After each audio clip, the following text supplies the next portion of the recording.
We're here with Donnie Bales. It's kind of the old saying, with age comes a cage. You've heard it before. Donnie's actually kind of an ex-dirt bike rider, still rides dirt bikes, but he made the choice to go UTV racing in the Rally Sport class, which is the most affordable class in desert racing. His obvious choice was the 6-speed Honda. You know, it's more like a dirt bike, being able to shift and not worrying about a belt. He's prepping for the UTV World Championships, which we're going to go follow him around out there as well.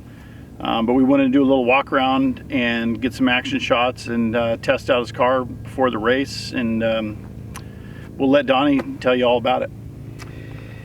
Yeah, like you said, I came from the dirt bike world, so I kind of was always a little suspicious of the belt on all the other cars.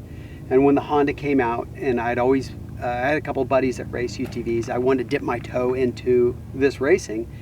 And when the Honda came out, it was just a natural for me. I'd been riding Hondas my entire life. And so, so I chose the Honda.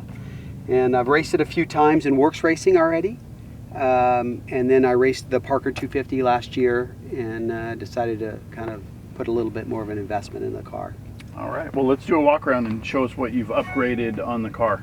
Okay, I upgraded the A-arms on the car. These are stock A-arms, but Jamie from Raceco gusseted and kind of reinforced the A-arms. I did bend a set of A-arms in the Parker 250, and I think that what he did was just kind of keep that from happening. We upgraded the suspension again, so this is the third time I think we've done the suspension.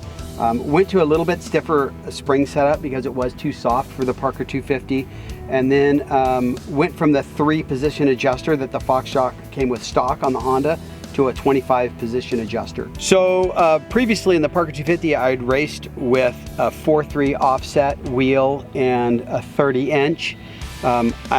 Learning that kind of wasn't the way to go for desert. I went with a Tenzer 32-inch tire on a 5.1 offset method wheel. So the original trailing arms on them did end up bending a tad bit, so we put on new stock trailing arms, and Jamie from Raceco gusseted those up. Also, we have a Eibach 3-position sway bar. It really helped the body roll on the car. We also have Raceco radius rods, and he did a little brace in between the radius rods to kind of help stiffen up the chassis, and that's... Okay, so the back of the car here, well, first thing you'll notice is that we relocated the radiator. You know, with racing a car like this between rocks and mud and things like that, relocating the radiator was kind of the first thing I thought about. The other things we had to do back here is we had to add some spare parts like the axle.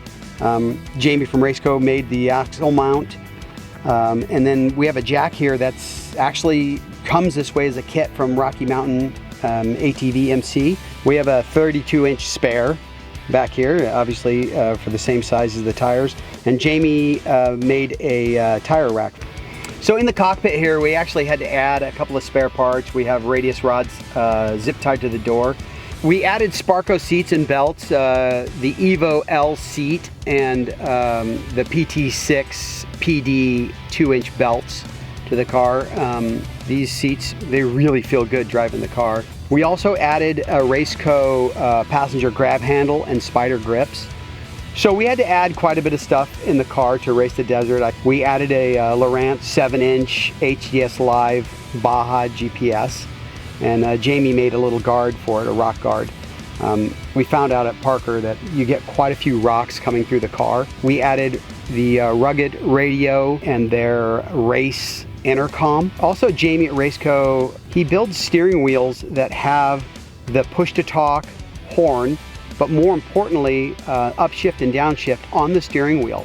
It's a MPI steering wheel, and what I found is that when we're racing, actually leave the car in automatic, but with the Honda, you can upshift and downshift even if the car is in automatic. So if the gear's too tall, going up a hill or something, you can downshift really quick.